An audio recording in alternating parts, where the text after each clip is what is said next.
आप सभी लोगों को मेरी तरफ से राधे राधे।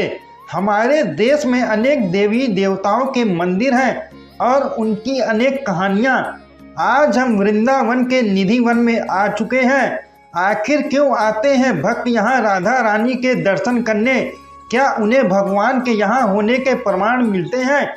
आखिर क्यों शाम ढलने के बाद इस मंदिर के पट बंद कर दिए जाते हैं और यहाँ जितने पशु पक्षी हैं यह पूरी जगह छोड़कर कहीं और चले जाते हैं? आप लोगों को यह की पूरी कहानी हम बताते हैं। भगवान श्री कृष्ण और राधा रानी के प्रेम लीलाओं को यहाँ चित्रित किया गया। यहाँ भक्तों के बीच में एक महत्वपूर्ण तीर्थ स्थल है। निधि वन वृंदावन के पवित्र वनों में से एक है, जिसमें श्री कृष्ण और राधा रानी ने अपनी रास लीला रचाया।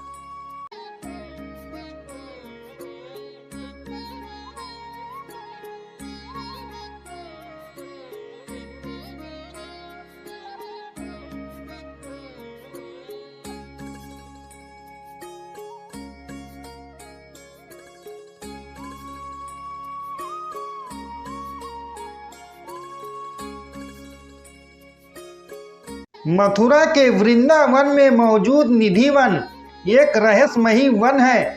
यहाँ विशाल तुलसी के वृक्ष हैं। बिना जल स्रोत एवं जड़ के यहाँ वृक्ष मानो एक दूसरे का हाथ पकड़ के नृत्य कर रहे हो। कहा तो ये भी जाता है कि कृष्ण की सखियाँ ही तुलसी के वृक्ष में बदल गई। इतना विशाल तुलसी का वृक्ष कहीं मौजूद नहीं है। ये कोई सामान्य झाड़ी नहीं, ये लगभग 1500 ईस्वी पूर्व से है।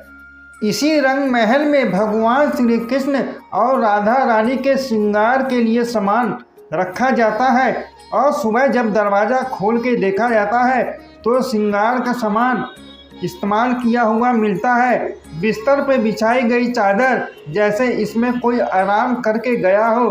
रंग महल में भगवान श्री कृष्ण रास लीला रचाने के बाद राधा रानी के साथ आराम करने के लिए आज भी आते हैं।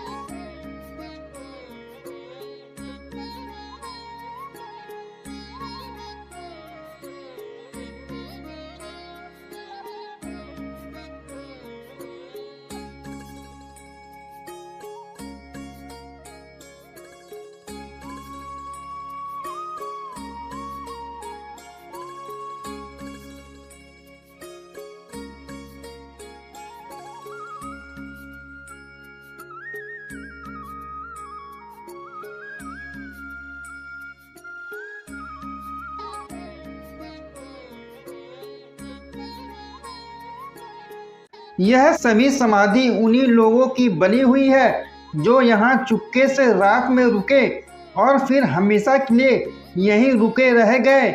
उन लोगों की मृत्यु हो गई और उनकी समाधि यहाँ बना दी गई।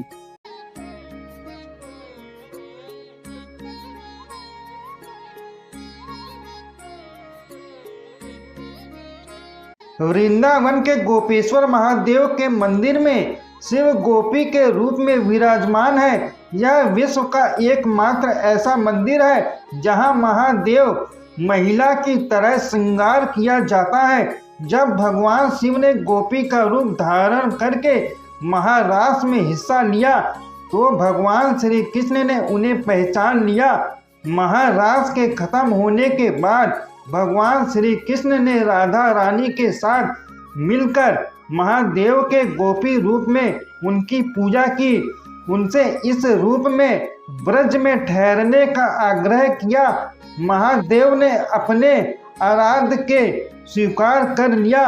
तब राधा रानी ने उनके इस रूप को गोपेश्वर महादेव का नाम दिया।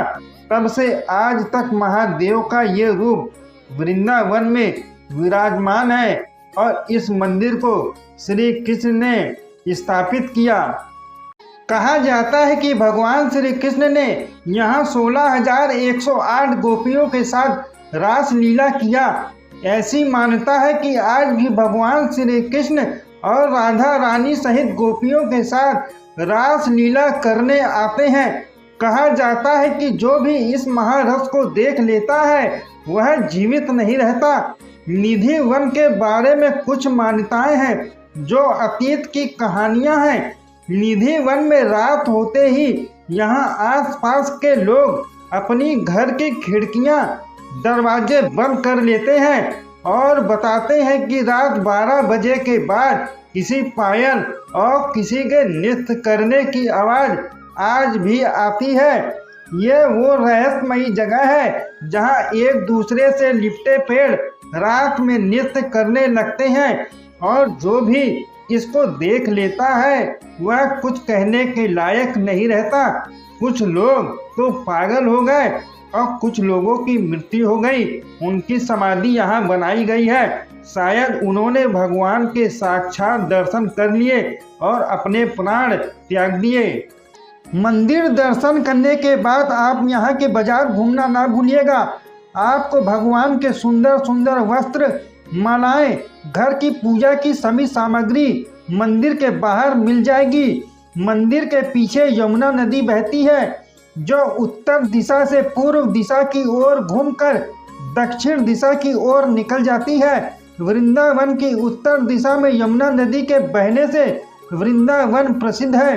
अगर आप मेरे चैनल पर नए हैं तो चैनल सब्सक्राइब करें। हम आप लोगों के लिए ऐसे सुंदर सुंदर वीडियो लाते रहेंगे।